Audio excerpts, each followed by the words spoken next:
Recently, I shared the number one thing you need to do to be stronger after divorce.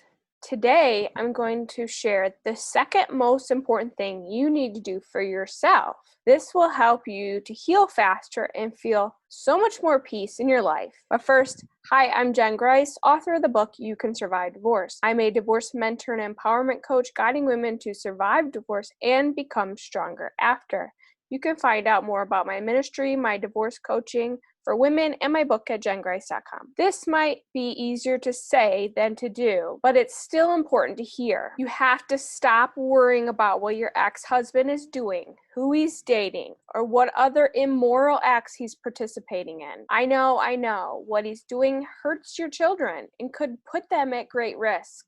I get it, and God sees it. But the more you let go and give it to God to handle, or let your husband, ex-husband ruin his own life, or the life he has with his children, their relationship, the better your life will be. I don't mean you're being malicious. You're just letting life happen, not trying to control it because you can't. A man reaps what he sows, so everything will catch up to him eventually. Even more so, stop worrying about what he's saying about you to everyone else. Your ex-husband and his girlfriend are going to call you psycho, so just count on that. And don't let what they say bother you. Remember, he had to get her on his side to make himself feel better because you're the bad guy. And the more you let go of trying to change that dialogue, the better it goes for you. I've had people come back to me years later and apologize for what they thought was going on at the time or what they heard from other people, which were lies. And they apologize for believing the lies. Now they see the truth. And that happens every single time. So go back to school, get that other job, make that move to another town, write that book like I did. If that's what God is telling you to do, people are going to talk. So let them. Back when I first started writing about divorce and abuse, I heard all kinds of things being said about me, that I was stuck in the past and couldn't move on, and all sorts of other negative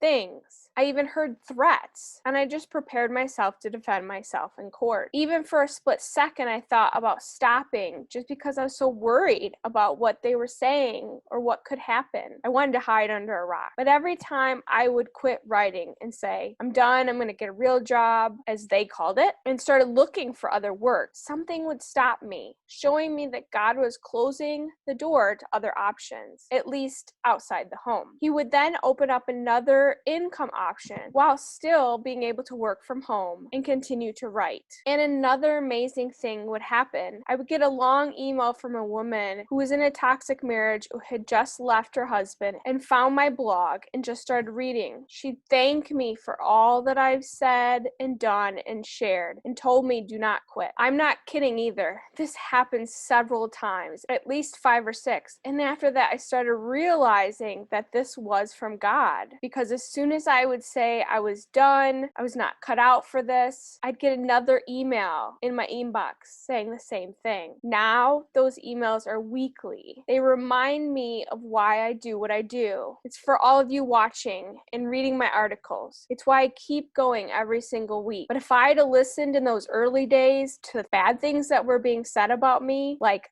I need to let go, move on, get a real job, or that I was psycho, I would have quit and I wouldn't be doing what I'm doing today. And I'm so glad I didn't quit and listen to the negative comments. I still don't listen to negative comments, and I continue to do what God wanted me to do and what I felt was best for my own life. You'll be so glad too that you move forward not worrying about what your ex is doing in his life or what he's saying about you to others. So in conclusion, follow the court order, get it changed if it doesn't work for you, and then do what's best for you, like I shared in the first video. I'll leave a link to that below if you missed it. If you need help navigating this learning experience, ignoring what your ex is saying or doing, help you prepare for divorce or become stronger after, you can purchase a consult on my website at jengrice.com/consult. And if you sign up for one of my emails, you'll receive a coupon code to help you save a little bit on the cost. I hope I empowered you in some way today. Be sure to subscribe and click the bell so you don't miss when the next video is uploaded. I hope to see you in the next video where we'll walk this divorce journey together. God bless.